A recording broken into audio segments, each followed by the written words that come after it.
اچھا، مذاہب میں کس مذہب نے سب سے زیادہ زک اٹھائی اسلام سے؟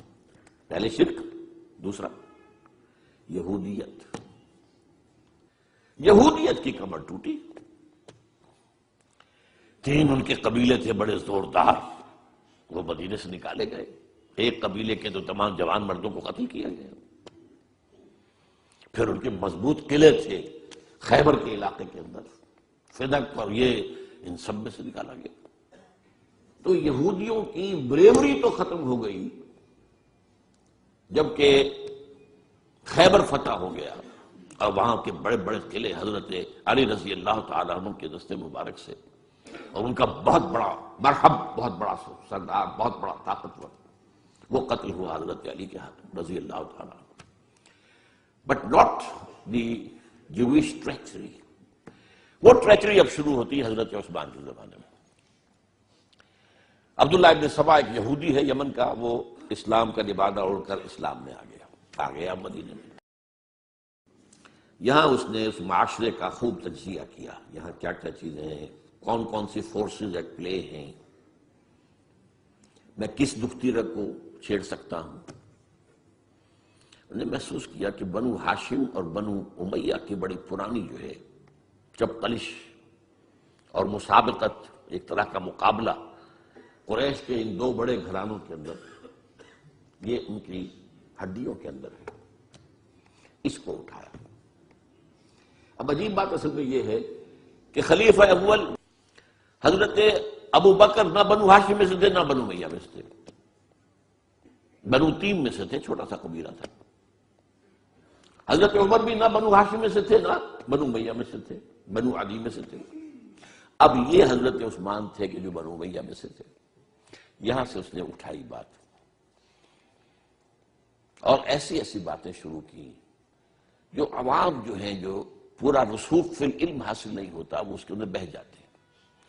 دیکھو یہ کیسے ہو سکتا ہے کہ ہمارے نبی جو ہیں وہ تو زمین میں دفن ہیں اور عیسیٰ جو آسمان پر بیٹھے ہیں،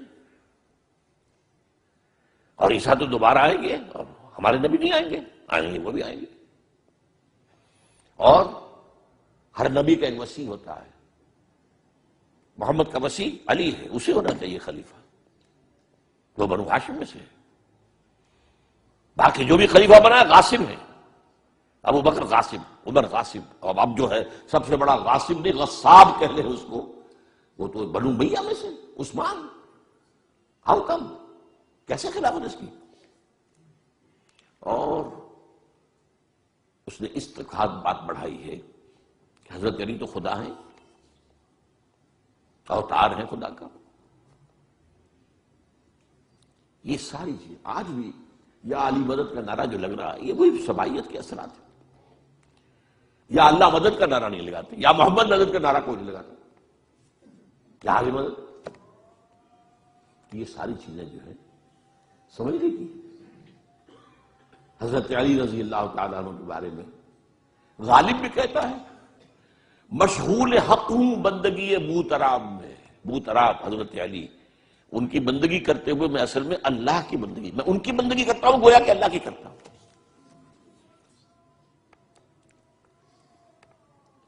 ہر چند علی کی ذات نہیں ہے خدا کی ذات، لیکن نہیں ہے ذات خدا سے جدا علی۔ یہ ساری باتیں اس نے پھیلائی اور فتنہ برپا کر، اور اس کی ایک خاص ٹیکنیک اس نے ایجاد کی۔ سب سے پہلے اس نے جا کر کوفے میں اپنا میدان جمایا۔ حضرت عثمان کے بارے میں تو اپنا بہت ہی، وہ تو اپنے رشتہ داروں کو پالتا ہے، ان کو عہدے سارے اپنے رشتہ داروں کو دے دیے ہیں، اور انہیں دولت انہیں دیتا ہے، یہ کرتا ہے، معاذ اللہ معاذ اللہ۔ وہاں پہ ذرا کسی نے جو وہاں کے گورنر تھے ذرا بات پوچھ کی تو وہاں اپنے ہم خیال چھوڑ کر شام چلا گیا، وہاں جا کے وہی بات، وہاں ایک گروپ بنا لیا، پھر مصر چلا گیا، وہاں جا کر وہی بات۔ اب ظاہر بات ہے اس زمانے میں نہ کوئی ٹیلی کمیونیکیشن، نہ کوئی ٹیلی فون، نہ کوئی تار، کوئی اطلاعات کا وہاں پہنچنا وغیرہ۔ اس میں یہ ہے کہ وہ فتنہ تو جنگل کی آگ کی طرح بڑھ گیا، اس کا معالجہ کرنے والا جو ہے اس میں حضرت معاویہ نے کہا بھی رضی اللہ تعالیٰ عنہ آپ ہمیں اجازت دیں ہم آ کر کچل دیں ان کو. گورنر تھے شام کے, انہوں نے کہا میں فوجیں لے کر آتا ہوں ان کو کچل دیتا ہوں. حضرت عثمان 1000 مربع میل کا رقبہ ہے جس کے اوپر کہ ان کی حکومت چل رہی ہے, اور فوجیں ہیں مصر سے اور دمشق سے بار بار اجازت مانگ رہی ہیں. یہاں حضرت طلحہ, حضرت زبیر, حضرت علی اجازت مانگ رہے ہیں. نہیں, جب تک یہ کوئی جرم کر نہ لیں اس وقت تک نہیں. جب یہ جرم کر لیں گے پھر تم لینا اس سے قصاص سزا دے دینا. چنانچہ آخری وقت تک بھی یہ ہوا ہے کہ حضرت علی کے دونوں صاحبزادے حضرت حسن, حضرت حسین, حضرت عثمان کے دروازے پر کھڑے پہرا دے رہے تھے. عبداللہ ابن زبیر پہرا دے رہے تھے, لیکن وہ جو بلوائی تھے وہ پچھلے پچھواڑے سے کہیں دیوار پھلانگ کے گئے, انہوں نے حضرت عثمان کو شہید کیا رضی اللہ تعالیٰ. یہ ہے اصل میں یہودیت کا بیک لیش, یہودیت کا انتقام.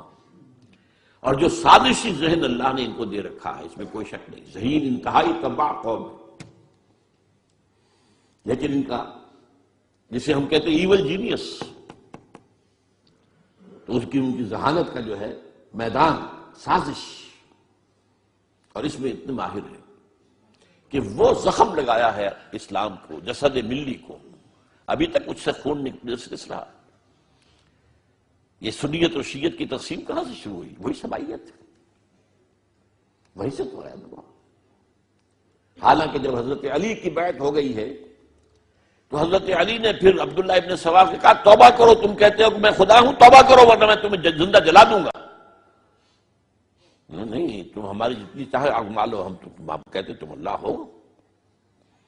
اسے 40 آدمیوں سمیت حضرت علی نے زندہ جلوایا, اور یہ بات اہل تشیع کی کتابوں میں لکھی ہوئی ہے.